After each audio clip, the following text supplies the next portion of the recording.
Assalamualaikum warahmatullahi wabarakatuh. Perkenalkan, kami dari kelompok 3 hari ini akan mempresentasikan studi kasus gaya kepemimpinan pada PT Wijaya Makmur Sentosa. Pertama, gaya kepemimpinan itu apa sih? Gaya kepemimpinan adalah pola tingkah laku yang dirancang untuk mengintegrasikan tujuan organisasi dengan tujuan individu guna mencapai tujuan tertentu. Jadi, penting sekali bagi organisasi untuk memahami gaya kepemimpinan.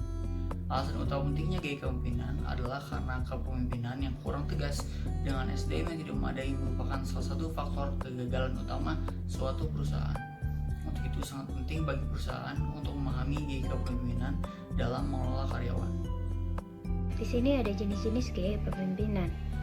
Menurut Robbins dan juga 2007 ada 4 jenis gaya kepemimpinan, yaitu yang pertama ada gaya kepemimpinan karismatik. Terdapat 5 karakteristik pada gaya kepemimpinan ini, yaitu yang pertama ada visi dan artikulasi. Pemimpin mempunyai visi yang jelas dan mempunyai kemampuan baik untuk bisa membagikan visinya kepada para pengikutnya. Yang kedua ada rasio personal. Di sini itu pemimpin bersedia untuk menempuh resiko personal yang tinggi dan melakukan pengorbanan diri demi tercapainya visi. Yang ketiga itu ada peka terhadap lingkungan. Di sini itu pemimpin memiliki kemampuan menilai secara realistis mengenai keadaan-keadaan yang akan dihadapi. Selanjutnya ada kepekaan terhadap kebutuhan pengikut. Nah, pemimpin biasanya pengertian terhadap kemampuan orang lain dan terhadap kebutuhan mereka. Dan yang terakhir ada perilaku tidak konvensional. Pemimpin terlibat dalam perilaku yang dianggap baru dan melawan norma. Yang kedua itu ada gaya kepemimpinan transaksional. Terdapat 4 karakteristik pada gaya kepemimpinan ini, yaitu yang pertama ada imbalan kontingen. Ini menjanjikan imbalan atas kinerja yang dilakukan sesuai dengan kesepakatan yang dilakukan sebelumnya antara pemimpin dan bawahan. Selanjutnya ini manajemen. Selanjutnya yang kedua, manajemen berdasarkan pengecualian aktif. Pemimpin secara terus-menerus melakukan pengawasan terhadap bawahannya untuk mengantisipasi adanya kesalahan.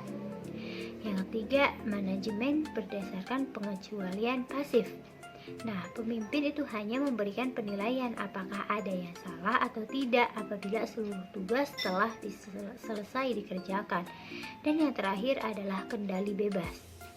Di sini itu menghindari membuat keputusan serta terlihat seperti mengabaikan tanggung jawab karena terlalu santai. Nah, selanjutnya ada gaya kepemimpinan yang transformasional. Terdapat 4 karakteristik pada gaya kepemimpinan ini, yaitu yang pertama, pengaruh ideal. Nah, pemimpin itu dijadikan sebagai panutan, dipercaya, dihormati, dan mempunyai visi dan misi yang jelas menurut persepsi bawahan yang diwujudkan. Yang kedua itu ada inspirasi pemimpin. Pemimpin memotivasi pada para karyawannya dan memberikan inspirasi dengan mengkomunikasikan harapan yang tinggi, menggambarkan maksud penting dengan cara yang mudah dipahami. Yang ketiga itu stimulasi intelektual. Nah, di mana pemimpin itu mendorong bawahan untuk lebih kreatif menggunakan pendekatan-pendekatan baru yang lebih rasional dalam pengambilan keputusan serta cermat dalam menyelesaikan permasalahan. Dan yang terakhir ada pertimbangan individual.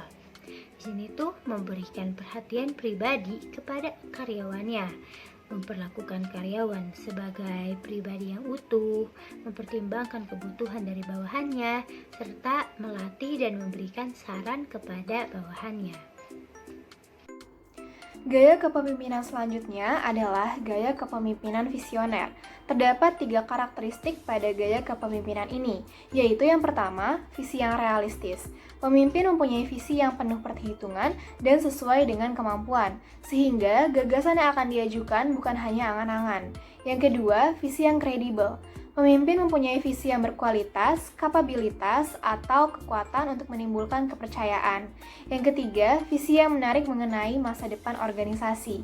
Pemimpin mampu membangun visi yang menarik untuk organisasi atau perusahaan, sehingga karyawan pun mempunyai ketertarikan untuk menjalankan visi tersebut. PT Wijaya Makmur Sentosa merupakan sebuah perusahaan yang bergerak di bidang distributor rokok, yaitu Samporna. PT Wijaya Makmur Sentosa sudah menjalankan usahanya sekitar 30 tahun. Usaha distributor ini bersifat sistem kontrak dengan PT HM Samporna Tbk, tetapi untuk PT Wijaya Makmur Sentosa sendiri resmi milik Rudyanto Wijaya, hanya saja sistem kerjanya yang bekerja sama dengan Samporna. PT Wijaya Makmur Sentosa dari dulu hingga sekarang mempunyai 17 karyawan yang terdiri dari 1 supervisor, 2 admin, 6 salesman, 6 asisten sales, dan 1 helper. Dari PT HM Samporna Tbk, mereka memberikan 1 supervisor sebagai tamu untuk memantau dan memastikan target dari Samporna terpenuhi dan pendistribusiannya tersebar dengan baik. Bahasan selanjutnya adalah analisis gaya kepemimpinan dari PT Wijaya Makmur Sentosa. Yang pertama yaitu gaya kepemimpinan karismatik. Dilihat dari segi visi dan artikulasi, pemimpin PT Wijaya Makmur Sentosa sudah menyampaikan visi dan misi secara jelas, tetapi untuk visi dan misi tersebut memang tidak ada secara tertulis. Yang kedua, rasio personal. Dapat dikatakan bahwa di sini pemimpin berkorban bukan demi karyawan atau bawahannya, melainkan demi PT Wijaya Makmur Sentosa saja. Lalu dilihat dari segi peka terhadap lingkungan, pemimpin sudah memperhatikan langkah apa yang akan dilakukan. Contohnya, dalam meeting, pemimpin menyampaikan plan-plan yang akan dilakukan untuk periode selanjutnya, serta melakukan evaluasi kerja dari hasil periode sebelumnya. Selanjutnya, dilihat dari segi kepekaan terhadap kebutuhan pengikut. Pemimpin mau mendengarkan nasihat, ide, serta masukan dari karyawannya, karena hal itu sangat penting. Contohnya pada saat meeting atau evaluasi, maka semua saran atau masukan dari karyawan akan didengarkan dan ditampung. Dan dilihat dari segi perilaku tidak konvensional, pemimpin dikatakan berperilaku tidak konvensional apabila pemimpin terlibat dalam perilaku yang dianggap baru dan melawan norma. Pemimpin PT Wijaya Makmur Sentosa di sini tidak melakukan hal tersebut. Contohnya dalam membuat peraturan. Tidak pernah ada peraturan yang dibuat tanpa diberitahukan kepada bawahannya. Dan jika karyawan tidak mengerjakan tugasnya dengan baik atau melanggar peraturan, maka akan disesuaikan dengan SOP yang berlaku. Analisis selanjutnya yaitu mengenai gaya kepemimpinan transaksional pada PT Wijaya Makmur Sentosa. Dari segi imbalan kontingen, pemimpin ini telah memberikan imbalan kontingen. Hal ini terbukti dari apresiasi yang diberikan kepada karyawannya. Jika karyawan memenuhi target penjualan, maka akan diberikan bonus berupa insentif. Nah, insentif ini berdasarkan jumlah target yang tercapai. Misalnya yang tercapai 80%, maka dari gaji mereka sebulan akan dikalikan 80%. Insentif ini akan dibagikan selama setiap 3 bulan sekali. Yang kedua, manajemen berdasar pengecualian aktif. Dari segi ini, pemimpin membagikan pengalaman kerjanya mulai dari 0 sampai hingga bisa seperti saat itu. Memberikan contoh-contoh kepada karyawan sesuai dengan potret kehidupan. Pemimpin juga selalu mengingatkan untuk bekerja secara hati-hati, teliti, dan tidak terburu-buru. Yang ketiga, manajemen berdasar pengecualian pasif.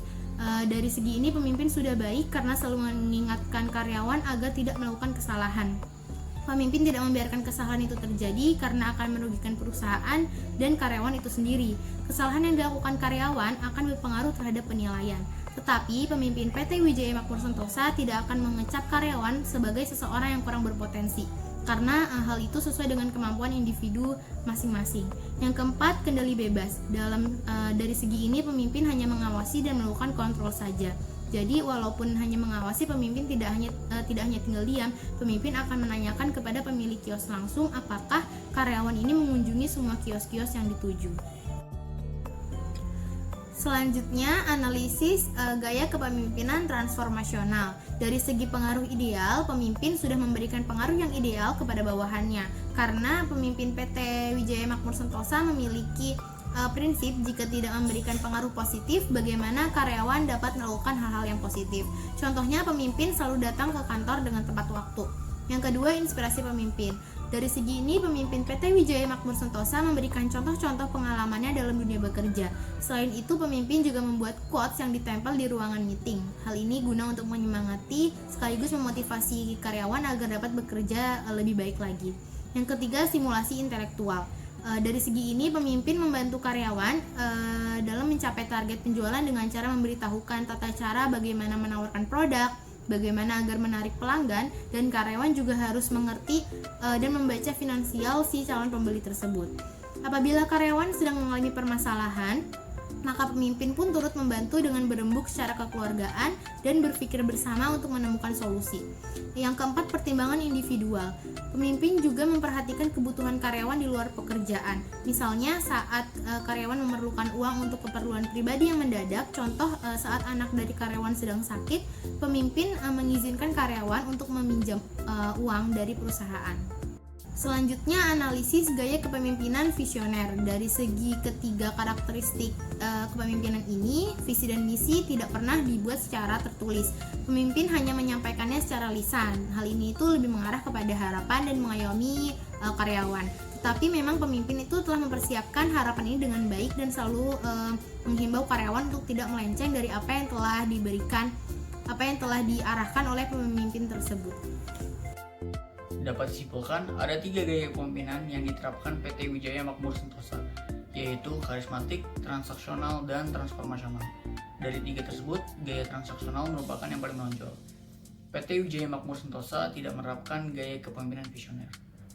Beberapa penerapan gaya kepemimpinannya antara lain apresiasi pemimpin pada karyawan dalam bentuk insentif, pemimpin menunjukkan cara kerja efisien, pemimpin selalu mengingatkan karyawan untuk berhati-hati dalam pekerjaan, dan juga pemimpin menyerahkan seluruh pekerjaan dan tanggung jawab pada karyawan sesuai job desk masing-masing. Dari penerapannya, tugas utama pemimpin adalah mengontrol terlaksananya pekerjaan, target, dan tujuan.